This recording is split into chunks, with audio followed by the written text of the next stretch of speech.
Sagittarius. Welcome to Yellow Cardinal Tarot with me. My name is Carol, and this is going to be a general reading for you. And there's no date on it, so I trust that when it arrives in your feed, it's meant for you.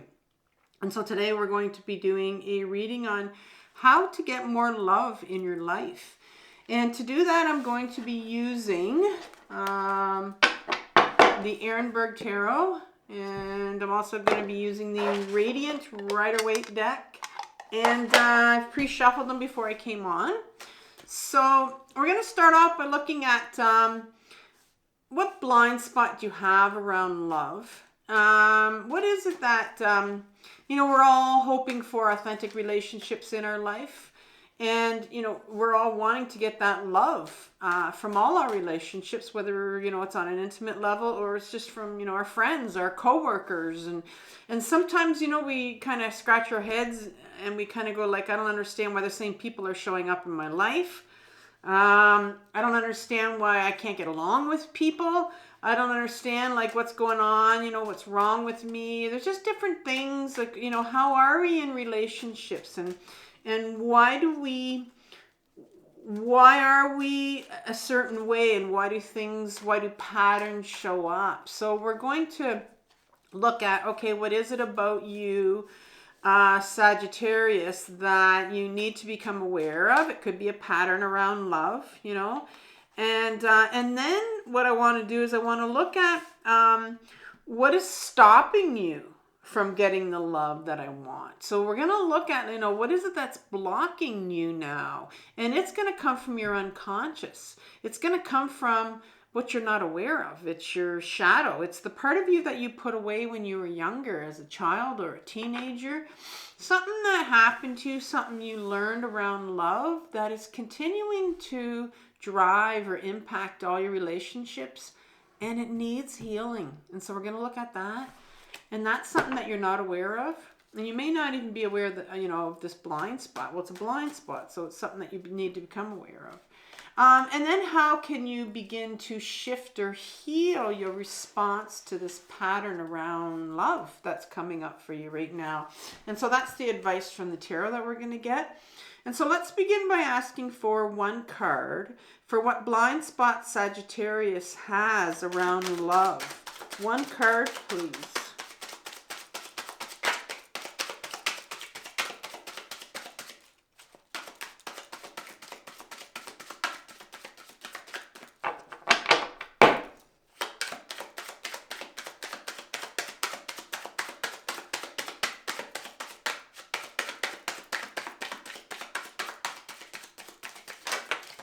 Finally, took a while for it to come out. Queen of Swords.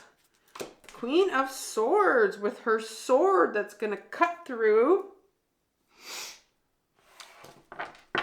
the crap. We'll see what she's going to say.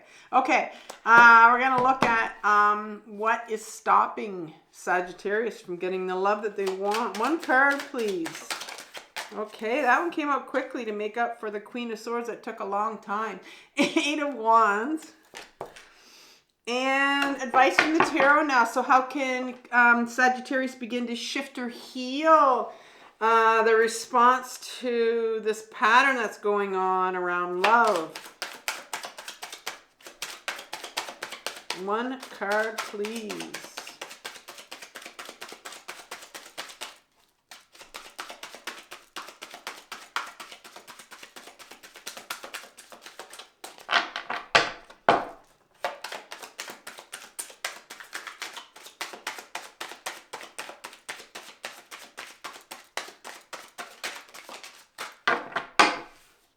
The High Priestess in reverse.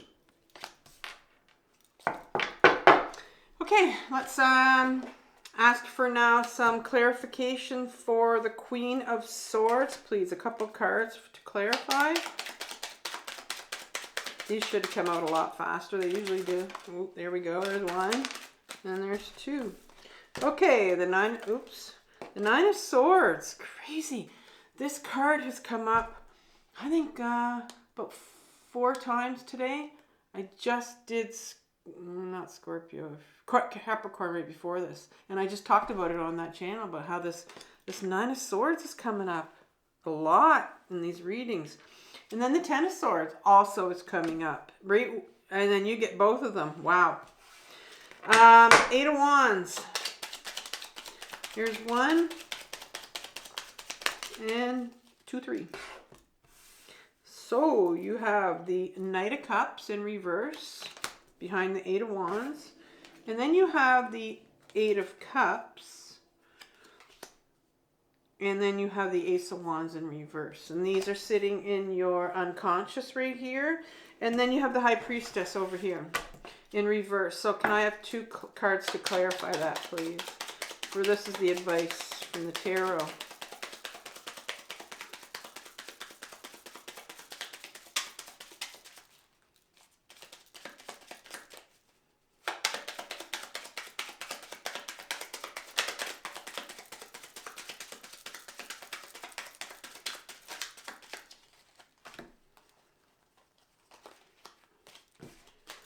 Okay, I need one more card. There we go. Okay, so you got the Hierophant card and the Star card. All right, let's look at what's your blind spot around love, Sagittarius. You have the Queen of Swords, and the Queen is the feminine aspect to us. And she's the one that we all have a feminine and a masculine aspect. It has nothing to do with our gender. But she's the side of us that has been repressed for too long in society and all of us. And she has these beautiful feminine qualities. And she's holding up the sword of authenticity. She's very much, very, very authentic. And wants to get to the truth of the matter, right? And I said that she's the one that wants to cut through the bullshit, wants to cut through the crap, because she, I mean, authenticity is one of the, the qualities that she has. She's very much, the Queen is very much someone that lives by her emotions, that lives in her body, that lives in her truth. And so this is what's coming out for you right now, this strong sense of your truth. And you're wanting to get to the truth, I think, in your relationships. And because what's going on here is this Nine of Swords. Excuse me, and Nine of Swords talks about this individual that's waking up at night with all these thoughts spinning in her head, because swords are our mental energy. It's the mental thoughts that we have in our head that spin all the time, maybe that tell us things about ourselves that we were told when we were younger and we continue to hear it. But when this comes up for me in my deck, it speaks about there's a memory, there's memories coming up. So here you are. There's this big pull right here for you to want to get to, a need for you to get more authentic in your relationships for sure. But there's memories behind it here. There's something here that's coming up that's pulling you towards some memories of when you were younger. Because I'm seeing here that this Ten of Swords here, I mean, this individual, all these things that you've thought about yourself, all these things that you've been told around love and just what you've been told about your own self, and you've believed them all your life. I think you're starting to realize now, but look what they've done to you, right? And they're in reverse here because there's a resistance on your part to looking at this. And so there's a huge resistance on your part to looking at memory. That's going to really tell you a lot about you and your authenticity and and wanting to. And this is, I think, what's going on here. And this is going to help you get more love in your life. Is to find out, more about you and sort of what makes you tick. because there's a lot of things that you have taken on and believe about yourself around love and your ability to get love. And it's just done you in. And so I think it's time now. It's time now to start to really examine, you know, what are those things? What are my beliefs? What do I believe? Maybe you haven't even taken the time to believe, you know, or to look at it. And so what's in your shadow? What's having the biggest impact on this situation right here? Let's find some more. We're going to find some more information as to what's stopping you from getting the love, and has something to do with your authenticity for sure. Well, here's the Eight of Wands right here, and the Eight of Wands talks about our passion. No, I'm thinking of Eight of Pentacles. The Eight of Wands talks about, mix that up. It could talk about our passion because they're creative wands. But the Eight of Wands talks about, the Eight of Wands are usually shown in a real, like, they're all like parallel, going towards a certain goal, going towards a specific goal. And it's sitting here in your shadow because it tells me here that, you know, there was something that you definitely wanted to do. You were passionate about something. You have a lot of passion. And it's sitting right here at the front of your shadow here. Like, you knew, you were very determined, and you knew exactly what you,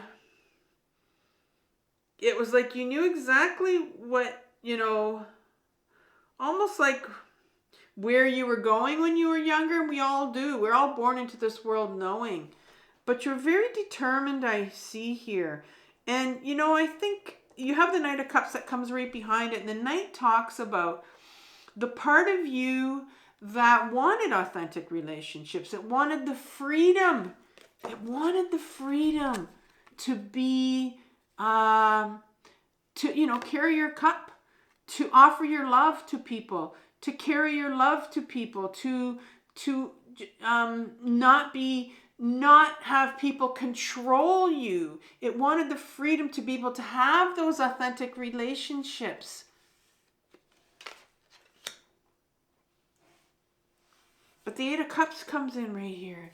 And the Eight of Cups talks about this individual that walks away.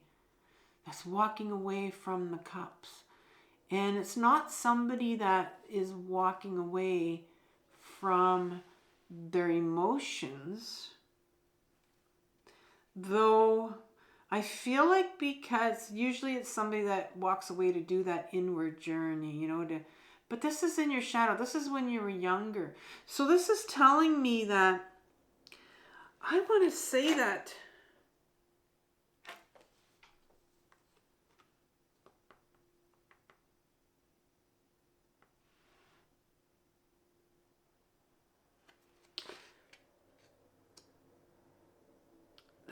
you were something made you, either somebody walked away from you, or something happened where you walked away from yourself, where you gave up on this direction that you knew you were supposed to go into. And it's a tough one here. And then you have this Ace of Wands at the end, which is an offer from the universe, a gift from the universe. It's like, here's a different direction for you. Here's a new direction for you. It's all about, this is wands and about direction and cups. And so, and feelings. And I think you lost your way. I think you lost your way here because you were redirected. Something happened where you got redirected. Like, I really feel like you had good intentions when you were younger of really wanting authentic relationships, and you were focused and real, but something happened. I'm wondering if, you know, like I said, somebody could have walked away from you, and then your direction got changed. and usually when something's in reverse for me, it's like there's this fear. And so I think that's where you have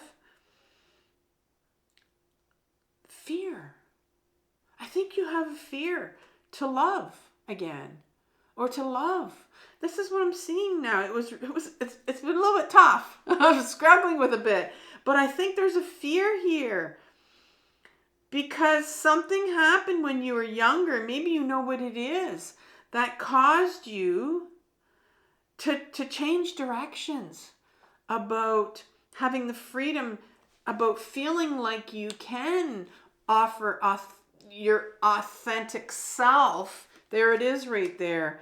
Feeling like you can offer your authentic self to people because something happened to you and it went like you were literally, here's my cup, here's my cup, here's my cup of love, here's my authentic self, and then something happened. It was like, oh, you got redirected. And so that whole thing about authenticity was no longer there for you anymore. And here it is right at the beginning, right here, where she's coming out here. That's part of the memory, that memory you need to get to. That's the one that caused you that's the one that caused you so much pain. Your authentic self and who you were.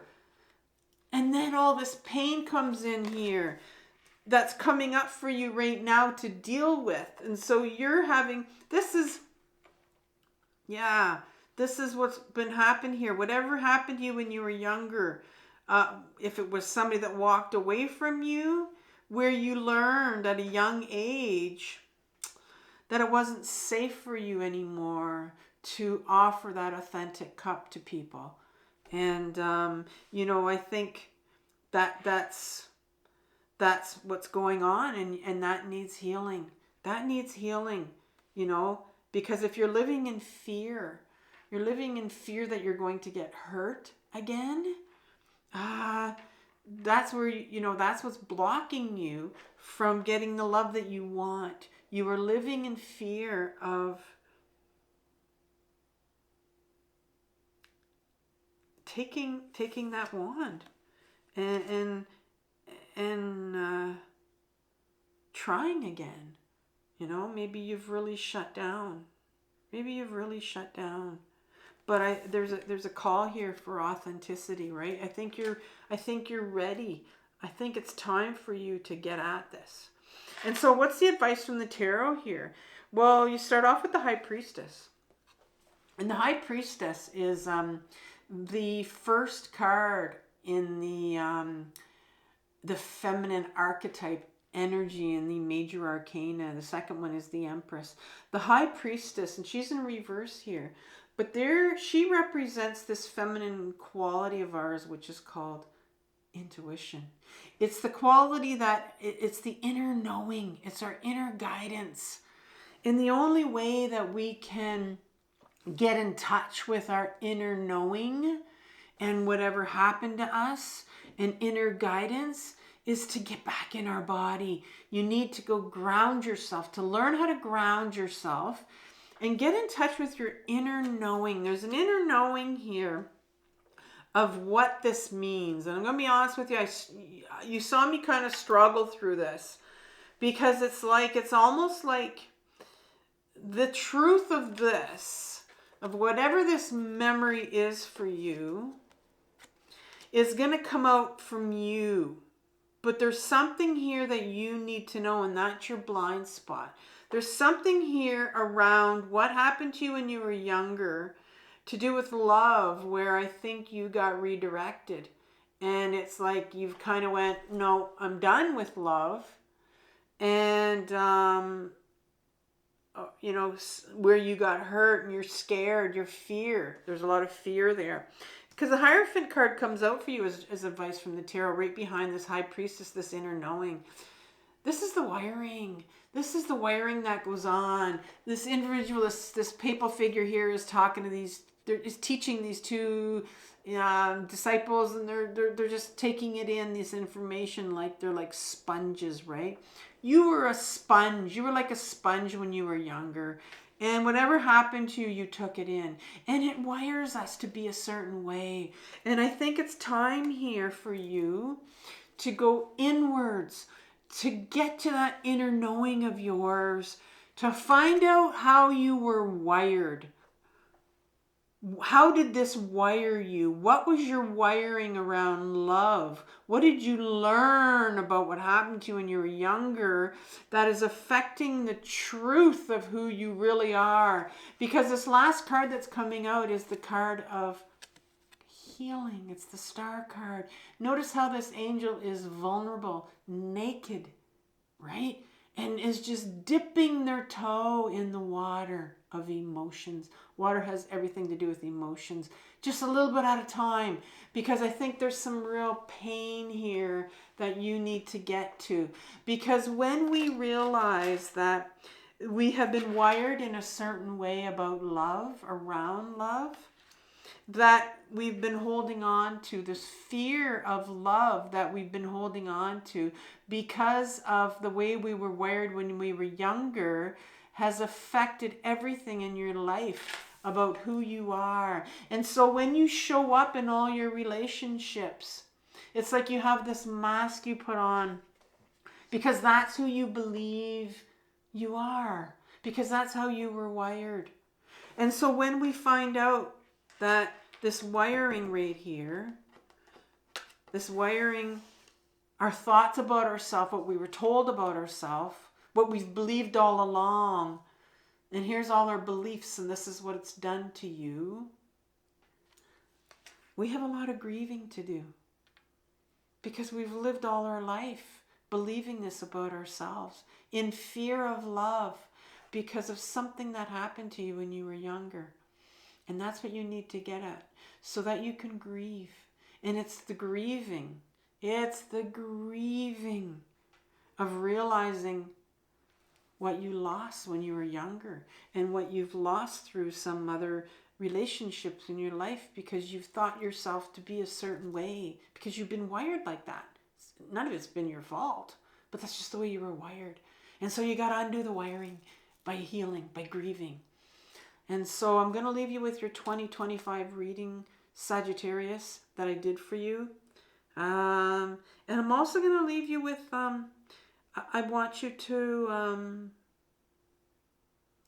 start to learn how to ground yourself. It's very important for you to get in touch with your intuition. And we need to be in our body to access our inner knowing, our intuition. We can't get it up here. It's not here. It's in our body. And so I want you to have compassion for yourself for what you're working through, Sagittarius. This is healing journey is the most difficult journey of your life, but it's the most important one. So take care, and I'll talk soon. Bye.